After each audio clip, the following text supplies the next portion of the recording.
Good morning once again, class. Now we are going to continue your chapter, your examination paper.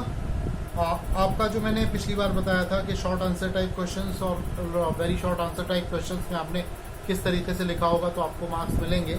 इसी के according आपका जो next question से आते हैं आपके वो आते हैं what are the long answer type question, जिसमें आपको 5 नंबर का एक क्वेश्चन 3 आपको करने थे. आप इसको इसमें देखिए, पहला क्वेश्चन था what are the career options in physical education. Career option in physical education explain.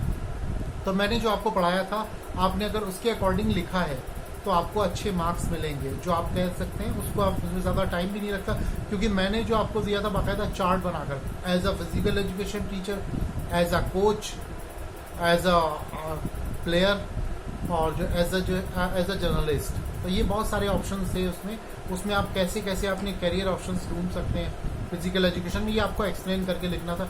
As a physical education teacher में कोर्सेज क्या क्या होते हैं, क्या क्या डिग्रीज होती हैं, क्या क्या डिप्लोमा होते हैं. जब आप फिजिकल एजुकेशन टीचर या बनते हैं किसी भी सब्जेक्ट, किसी भी स्कूल या कॉलेजेस में, तो उसकी डिग्री क्या होती है, इससे आप अपना करियर कैसे बना सकते हैं. इसके बाद आता था as a coach. As a coach आप किसी पर्टिकुलर गेम की ट्रेनिंग दी जाती है आपको. NIS डिप्लोमा होता है, नेशनल इंस्टीट्यूट ऑफ स्पोर्ट्स का. उसको आपको कैसे ट्रेनिंग दी जाती है, कैसे आप पर्टिकुलर गेम के स्पेशलिस्ट कोच होते हैं, उसके लिए आपको अपना कैरियर ऑप्शन बना सकते हैं. इसके बाद आता है आपका, हमारे कॉलेज के कुछ बच्चे जो हैं इस वक्त आज भी as a coach career option बना चुके हैं. 2 या 3 बच्चे जो हैं वो NIS डिप्लोमा करने के बाद वो जॉब में हैं और अच्छी पोजीशन पर हैं. इसके बाद आता है आपका कैरियर ऑप्शन के बाद इसमें थर्ड ऑप्शन आता है आपका as a player. As a player sports कोटे से आप बहुत सारे गवर्नमेंट डिपार्टमेंट हैं जो आपको जॉब देते हैं. ग्रुप डी में और क्लरिकल लेवल पर भी बहुत सारा जॉब मिलता है आपको, जिसमें आपको सिर्फ खेलना ही होता है 10 साल तक.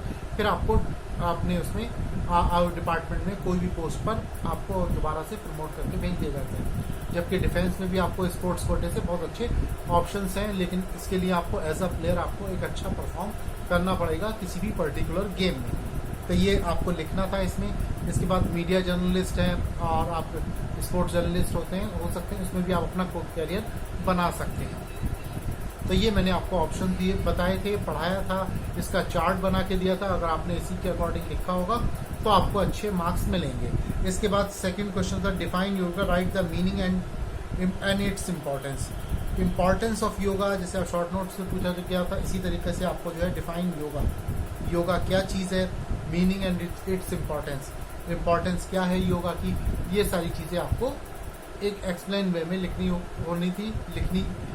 थी. और आपने जिस तरीके से लिखा होगा, जैसे मैंने पढ़ाया है उसी के अकॉर्डिंग लिखा होगा, तो उसको आपको अच्छे मार्क्स आपको मिलेंगे. मैं जैसे पढ़ाता हूँ उसमें आपका टाइम भी बचता है और उसके अकॉर्डिंग आप ज़्यादा से ज़्यादा अपना जो पोर्शन है वो कवर कर पाते हैं और ज़्यादा से ज़्यादा एक टॉपिक्स को क्लियर कर पाते हैं, कवर कर पाते हैं शॉर्ट टाइम में, और ज़्यादा से ज़्यादा एक्सप्लेन कर पाते हैं. ठीक है. इसके बाद आता है how can we create a leader through physical education. Physical education के थ्रू कैसे लीडर क्रिएट किए जा सकते हैं, ये जो है आप एक अच्छा लीडर कैसे बन सकते हैं फिजिकल एजुकेशन के थ्रू. तो मैंने आपको बताया था कि फिजिकल एजुकेशन में बहुत सारे आपके चांसेस होते हैं जो आपकी लीडरशिप क्वालिटीज़ को आपको ग्रो कर सकते हैं. सपोज दैट आपको अगर लीडरशिप में सबसे पहले आपको क्लास टीम का कैप्टन बना दिया जाए, आपकी क्लास की जो टीम है, cricket, football, basketball, volleyball, hockey है, जो भी टीम है आपकी, उसका अगर आपको कैप्टन बना दिया जाए तो आपकी लीडरशिप क्वालिटीज़ तभी से शुरू हो जाती हैं. आपकी रिस्पॉन्सिबिलिटी देखी जाती है, आप कितने कैपेबल हैं और कितना पेशेंस है आपके अंदर, कैसे टीम को गाइड करते हैं, ये सारी क्वालिटीज़ आपको शुरू से स्टार्ट कर दी जाती है. फिर आप कॉलेज कैप्टन बनते हैं, कॉलेज टीम कैप्टन बनते हैं. सपोज दैट कॉलेज की कोई भी बास्केटबॉल, फुटबॉल, हॉकी या कोई भी टीम है, उसके आप कैप्टन बनते हैं, तो आपकी लीडरशिप क्वालिटीज़ डेवलप होती है. यही डेवलप होते होते आपको एक अच्छा लीडर आने वाले वक्त में बनाते हैं through the help of physical education. तो ये मैंने आपको बताया था. इसके बाद आता है आपका what are the right and explain the importance of. इसमें जो आपका ऑप्शन दिया था importance of test and measurement. Test and measurements का क्या इम्पोर्टेंस है और क्या इसको जो है इम्पोर्टेंस दी जाती है टेस्ट एंड मेजरमेंट में. टेस्ट एंड मेजरमेंट में आपको मैंने पिछली बार की शुरुआत के दिनों में जब कॉलेज स्टार्ट हुए थे तो मैंने आपको पढ़ाया था टेस्ट एंड मेजरमेंट में कि आपका जो है टेस्ट एंड मेजरमेंट क्या है, आपको अपना हेल्थ कार्ड बनाना है, BMI कैसे लेना है, आपको पुशअप्स कैसे करने हैं, अपने स्ट्रेंथ टेस्ट कैसे करना है, स्पीड का टेस्ट कैसे करना है, ये सारे टेस्ट एंड मेजरमेंट थे। और इसको मैंने आपको सब्जेक्ट में भी एक्सप्लेन किया था। आपने अगर अच्छे से लिखा होगा तो आपको उसी के अकॉर्डिंग आपको नंबर मिलेंगे। उसके बाद आता है what are the endomorphic, mesomorphic and ectomorphic body type explain. Endomorphic, mesomorphic और एक्टोमॉर्फिक बॉडी टाइप कैसी होती है। अभी शुरुआत लास्ट में ही जब आपका चैप्टर क्लोज हो रहा था, ये आपका लास्ट का चैप्टर था, तो इसमें जो है बॉडी टाइप्स मैंने आपको बताए थे, कैसे आपको तैयार करना है, तैयार किए हैं आपने, कैसे आपने लिखे हैं। एक्टोमॉर्फिक बॉडी टाइप कैसी होती है, मेसोमॉर्फिक बॉडी टाइप कैसी होती है, एंडोमॉर्फिक कैसी होती है, इन सब की क्वालिटीज बताई थी आपने। उसी के अकॉर्डिंग अगर लिखा होगा तो आपको उसी के अकॉर्डिंग मार्क्स मिलेंगे। तो ये आपका जो चैप्टर था इसके अकॉर्डिंग आपका फिनिश होता है। अब आपको क्या करना है, आपको जैसा लिखा होगा वैसे ही आपको पॉइंट वो एग्जाम से मार्क्स मिलेंगे।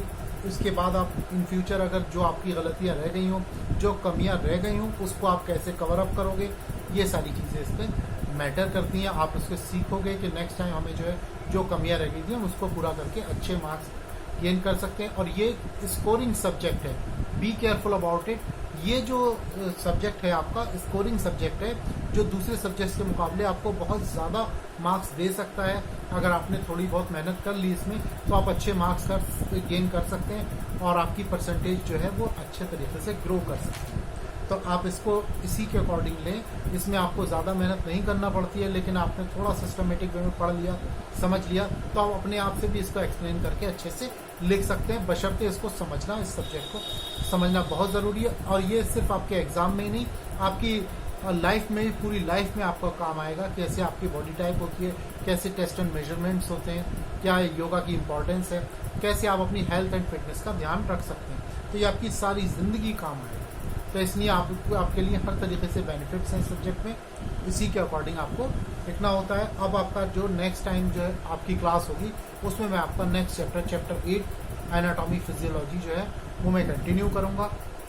इसमें कोई भी प्रॉब्लम हो, कैसे भी होगे, तो मैं आपको एक्सप्लेन करूँगा। इसके अलावा भी अगर आपकी कोई क्वेरीज हो तो आप मुझे मैसेज या व्हाट्सएप के थ्रू आप कंफर्म कर सकते हैं। ठीक है, thank you and have a nice day.